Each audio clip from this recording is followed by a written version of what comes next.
Welcome friends. आज के class में हम ट्रेड डिस्काउंट और कैश डिस्काउंट के कॉन्सेप्ट को समझेंगे जो एग्जाम के पॉइंट ऑफ व्यू से इम्पोर्टेंट है। आप लोग से केवल यही एक रिक्वेस्ट है, वीडियो को पूरा देखें, तब आपको सारे कॉन्सेप्ट अच्छे से समझ में आएंगे। आधा अधूरा वीडियो देखने से कुछ भी कॉन्सेप्ट समझ में नहीं आएगा। तो आइए हम अपना क्लास स्टार्ट करते हैं।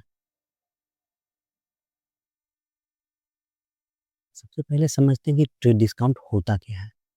Eight the time of sale, जब हम कोई सामान सेल करते हैं उस समय जो भी हम डिस्काउंट देते हैं उसे ट्रेड डिस्काउंट कहा जाता है। उसका अलग से कोई एंट्री पास होगा नहीं, केवल फुल वैल्यू से डिस्काउंट वैल्यू घटा करके ही हम लोग नेट इनवॉइस वैल्यू बना देते हैं। तो आइए इसका ट्रीटमेंट देखते हैं कि किस तरह से किया जाता है। तो trade discount records the transaction at the net invoice amount. Trade discount का ट्रांजेक्शन हम लोग रिकॉर्ड करते हैं नेट इनवॉइस के अमाउंट में ही। आफ्टर ट्रेड डिस्काउंट दे देने के बाद no separate ledger for trade discount is created. तो कोई भी ट्रेड डिस्काउंट के लिए अलग से सेपरेट लेजर क्रिएट नहीं किया जाता है। एग्जाम्पल, लिस्ट प्राइस 1 लाख, किसी सामान का प्राइस 1 लाख रुपया है, उस पर हमने ट्रेड डिस्काउंट दिया 10%। 1 लाख का 10% अगर हम निकालेंगे तो अमाउंट आ जाएगा 10,000 रुपया। तो ट्रेड डिस्काउंट के बाद हम क्या करेंगे, 1 लाख जो टोटल वैल्यू था उसमें से 10,000 रुपया माइनस कर दिया जाएगा, तब मेरे पास वैल्यू बचेगा 90,000 रुपया, यानी 90,000।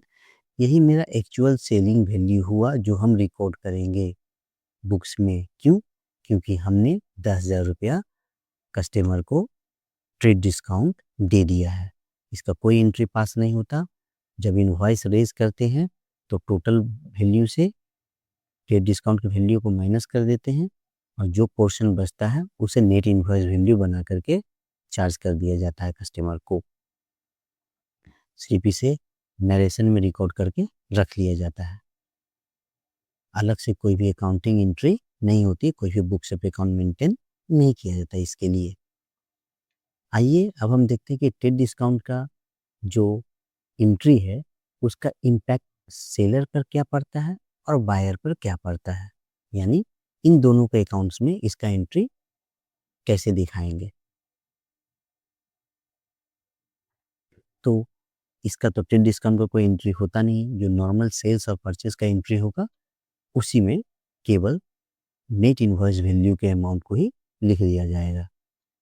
जैसे सेलर का जब हम एंट्री पास करेंगे तो लिखेंगे accounts receivable account debit. Account receivable को डेबिट करेंगे। टोटल इनवॉइस वैल्यू था मेरा कितना, 90,000, तो डेबिट साइड में लिख दिए 90,000 रुपया। टू सेल, सेल किए, मेरा सेलिंग वैल्यू कितना हुआ 90,000। 1 लाख नहीं है, क्यों? क्योंकि 1 लाख में हमने 10% डिस्काउंट दे दिया है। तो आफ्टर डिस्काउंट जो अमाउंट बचा वही नेट अमाउंट आएगा, नेट इनवॉइस वैल्यू आएगा जो कि कस्टमर हमें पे करेगा। अब in the books of buyer में इसका एंट्री क्या होगा, तो purchase account debit 90,000 to accounts payable 90,000। ठीक है, अकाउंट्स रिसीवेबल और अकाउंट्स पेएबल की जगह में हम बैंक अकाउंट भी कर सकते थे, लेकिन जनरली जब क्रेडिट सेल होता है तब अकाउंट रिसीवेबल और अकाउंट्स पेएबल का ही एंट्री पास करते हैं।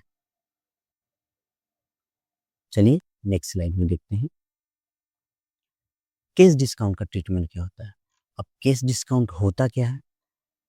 कैश डिस्काउंट तब हम लोग इश्यू करते हैं जब हमें बायर से समय से जल्दी पैसा लेना हो। तो मान लीजिए हमने बायर को 15 दिन का क्रेडिट पीरियड दिया है कि आप 15 दिन के अंदर हमको पैसा दीजिएगा, लेकिन हमें उसे 10 दिन में ही पैसा चाहिए उनसे। तो हम क्या करेंगे, जितना अमाउंट हम बायर से पाते हैं उन्हें एक टर्म्स एंड कंडीशन और देंगे कि अगर आप 10 दिन के अंदर अपना सारा पैसा हमें दे देंगे तो हम उसमें से आपको 2% या 5% हम डिस्काउंट इश्यू करेंगे, जो कि कैश डिस्काउंट होगा। ये कैश डिस्काउंट के ट्रीटमेंट को हम लोग देखते हैं। व्हेन बायर पे विथ इन डिस्काउंट पीरियड, जब बायर अमाउंट को डिस्काउंट पीरियड में ही पे कर देता है, the record of cash discount received and the discount separately, तो कैश डिस्काउंट रिसीव्ड और डिस्काउंट दोनों का एंट्री सेपरेटली रिकॉर्ड किया जाता है। सेलर के बुक में रिकॉर्ड होगा डिस्काउंट अलाउड बोल के, क्यों? क्योंकि वो उसके लिए एक एक्सपेंसेस है, और बायर रिकॉर्ड करेगा डिस्काउंट रिसीव्ड के नाम से, क्योंकि ये उसके लिए इनकम होगा, उसे परचेज वैल्यू से कम पैसा पे करना पड़ रहा है। इसीलिए आइए हम इसका एक प्रैक्टिकल एग्जांपल से इसे क्लियर समझते हैं। मान लीजिए किसी वस्तु का लिस्ट प्राइस जो है 1,00,000 है, हमने उस पर 10% ट्रेड डिस्काउंट इश्यू किया, तो नेट इनवॉइस वैल्यू मेरा कितना हो गया 90,000, जो कि कस्टमर को हमें देना है। कैश डिस्काउंट टर्म हम ऑफर किए कि हम आपको 2% डिस्काउंट देंगे, कब? If paid with in 10 days, अगर आप 10 दिन के अंदर अपना अमाउंट हमें पे कर देते हैं तब। बायर पे ऑन 8, बायर क्या किया, 8 दिन के अंदर ही पेमेंट कर दिया।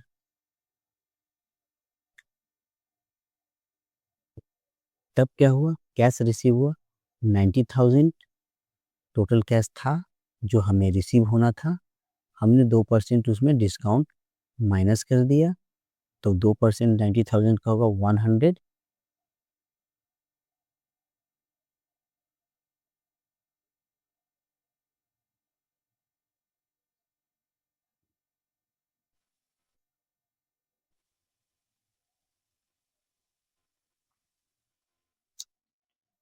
बायर पे ऑन 8 डे, बायर क्या किया 8 दिन में पैसा दे दिया 10 दिन के बजाय, तो हमें बायर से केस कितना मिलना था 90,000, जो कि 10% डिस्काउंट के बाद था। लेकिन हमने उसे ऑफर दिया कि अब 10 दिन के अंदर अंदर अगर पेमेंट करेंगे तो 2% हम आपको और कैश डिस्काउंट इसमें इशू करेंगे, तो 90,000 का 2% हो जाएगा 1,800 रुपया, जो कि कैश डिस्काउंट है। और 90,000 में से 1,800 माइनस कर दिए तो मेरे पास अमाउंट बचा 88,200, जो अमाउंट कैश हमें मिलेगा किससे, बायर से। तो हमने 1,800 रुपया का यहाँ क्या किया, लॉस बेयर किया। किस लिए?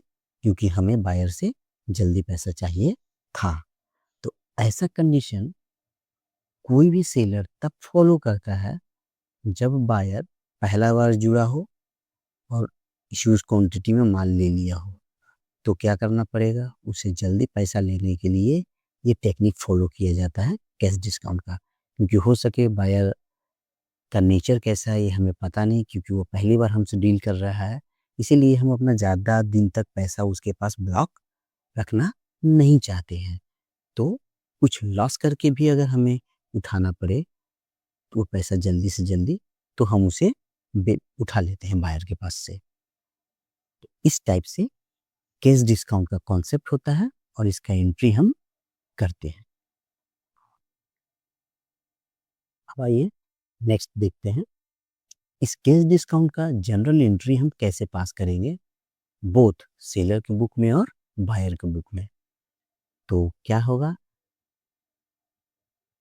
कैश अकाउंट डेबिट, हमें कैश मिला कितना, टोटल 90,000 मिलना था, 2% कैश डिस्काउंट इश्यू किए, यानी 1,800 90,000 में से माइनस किए तो मेरा आ गया 88,200। वो कैश हमें मिला किससे, बायर से।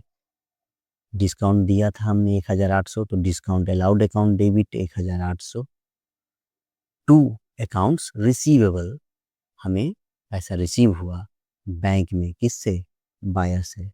टोटल 90,000 ही एंट्री दिखाएंगे क्योंकि हमने डिस्काउंट दिया था 1,800, इसलिए। अब बायर की बुक में एंट्री क्या होगा? अकाउंट्स पेबल अकाउंट डेबिट कितना 90,000 टोटल, बायर भी अपने बुक में 90,000 ही दिखाएगा। To cash account 88,200, to discount receive, buyer को डिस्काउंट मिला था कितना 1,800 का। तो याद रखिएगा, जब भी याद रखिएगा, जब भी हम लोग कैश डिस्काउंट की एंट्री करेंगे तो सेलर के बुक में कैश डिस्काउंट डिस्काउंट अलाउड बोल के एंट्री होगा डेबिट साइड में, और बायर के बुक में कैश डिस्काउंट डिस्काउंट रिसीव बोल के एंट्री होगा क्रेडिट साइड में। अब आइए कुछ प्रैक्टिकल टिप्स देखते हैं। Always record trade discount bye posting the net amount.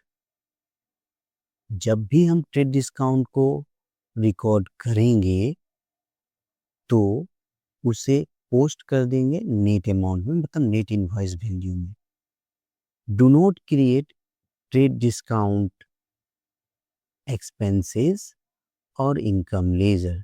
Trade discount के लिए कोई भी एक्सपेंसेस या तो इनकम का लेजर क्रिएट नहीं होगा। Record cash discount only when realised, that is when payment is made within terms. Cash discount तभी हम रियलाइज करेंगे जब पेमेंट मेड हो जाएगा within terms and condition पर। If not taken, full amount is paid and no discount entry appears. जब तक client पूरा पैसा नहीं देगा तब तक कैश डिस्काउंट का एंट्री पास नहीं होगा। मान लीजिए हम क्लाइंट से 1,00,000 रुपया का बिल हुआ था, बिल वैल्यू, हम उसे 2% डिस्काउंट दे रहे थे, तो 1,00,000 का 2% हो जाएगा मेरा 2,000 रुपया, यानी टोटल 98,000 मिलना रहेगा। लेकिन अगर वो 98,000 ना दे करके हमें 25,000 पहले दे दे, उसके बाद फिर 50,000 दे, ऐसे ऐसे करके सेपरेट सेपरेट अमाउंट पे करे, तो इस केस में कैश डिस्काउंट का एंट्री नहीं पास होगा। कैश डिस्काउंट तभी हम पास करेंगे जब फुल अमाउंट सेटल हो जाए within the due date, जो कि कैश डिस्काउंट के लिए एप्लीकेबल होगा उसी डेट में।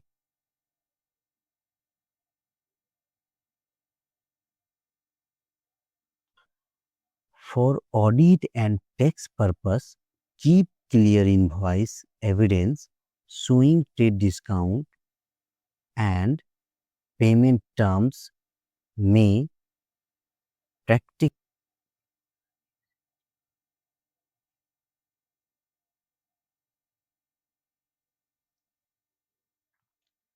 for audit and tax purpose, keep clear invoice, एक साफ सुथरा इन्वॉइस रखना होगा, एविडेंस शोइंग ट्रेड डिस्काउंट, जिसके बेस पर हम उन्हें समझा सके कि हमने क्लाइंट को ट्रेड डिस्काउंट दिया था, जिसमें पेमेंट टर्म्स भी मेंशन होगा।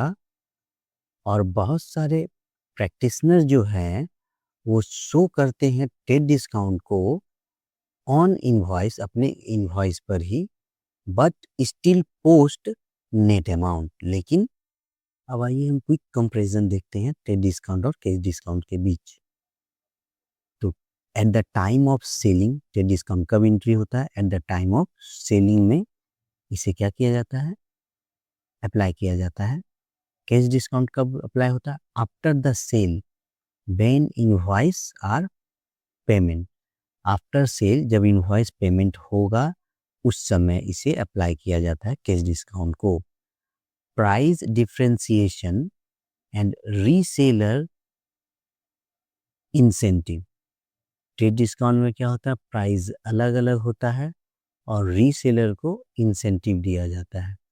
कैश डिस्काउंट क्या है? Encourage early payment. Cash discount encourage करता है क्लाइंट को कि पैसा जल्दी पे कर दे। Reduce credit risk, credit risk को कम करता है। क्रेडिट रिस्क होता क्या है? मान लीजिए पेमेंट 15 दिन में मिलना है, तो 15 दिन तक मेरा पैसा किसी के पास ब्लॉक है, तो वो मेरा क्या है? क्रेडिट रिस्क कहलाता है। नेक्स्ट, अब अकाउंटिंग ट्रीटमेंट। डेट डिस्काउंट का कोई भी सेपरेट अकाउंटिंग ट्रीटमेंट नहीं होता है। इसे हम टोटल अमाउंट को माइनस कर देते हैं और जितना डिस्काउंट दिए और जो रेस्ट ऑफ डिस्काउंट जो अमाउंट बचता है वही मेरा इनवॉइस वैल्यू बन जाता है, जो कि क्लाइंट को पे करना पड़ता है। लेकिन कैश डिस्काउंट में क्या है? Recorded separate as discount allowed और डिस्काउंट रिसीव। कैश डिस्काउंट को डिस्काउंट अलाउड या डिस्काउंट रिसीव के नाम से, दोनों के नाम से सेव करते हैं, दोनों के बुक में, सेलर के बुक में भी और बायर के बुक में भी। अब trade discount often not show separately, trade discount तो सेपरेटली अलग दिखाया नहीं जाता है। प्राइस कोटेड नेट, इसमें क्या होता है? डिस्काउंट के बाद जो अमाउंट होता है वही नेट अमाउंट होता है। Showing as a term that is 2 on 10, मतलब कैश डिस्काउंट में क्या होता है? एक टर्म्स एंड कंडीशन मेंशन रहता है। 15 दिन पैसा ग्रेस पीरियड में है, अगर वो जल्दी लेना चाहे तो एक रूल बना देगा कि क्लाइंट, कि अगर क्लाइंट को सेलर बोलेगा कि अगर आपको 15 दिन की जगह अगर आप हमें 10 दिन में सारा पैसा दे देते हैं तो हम आपको उस पर कुछ कैश डिस्काउंट देंगे। तो ये एक टर्म्स है जो कि शो करना पड़ता है सेलर को अपने बायर के लिए। एक एग्जांपल देखते हैं। एक सिंपल सा एग्जांपल है, मान लीजिए 20% हम होलसेलर को ऑफ दे रहे हैं ट्रेड डिस्काउंट पे और 2% हम क्रेडिटर को डिस्काउंट देंगे अगर वो पेमेंट 15 दिन के बजाय 10 दिन में कर देगा तो ये डिफरेंस है ट्रेड डिस्काउंट और कैश डिस्काउंट का, जो कि ये कॉन्सेप्ट हमेशा एग्जाम में पूछते हैं। Thank you very much for watching our video.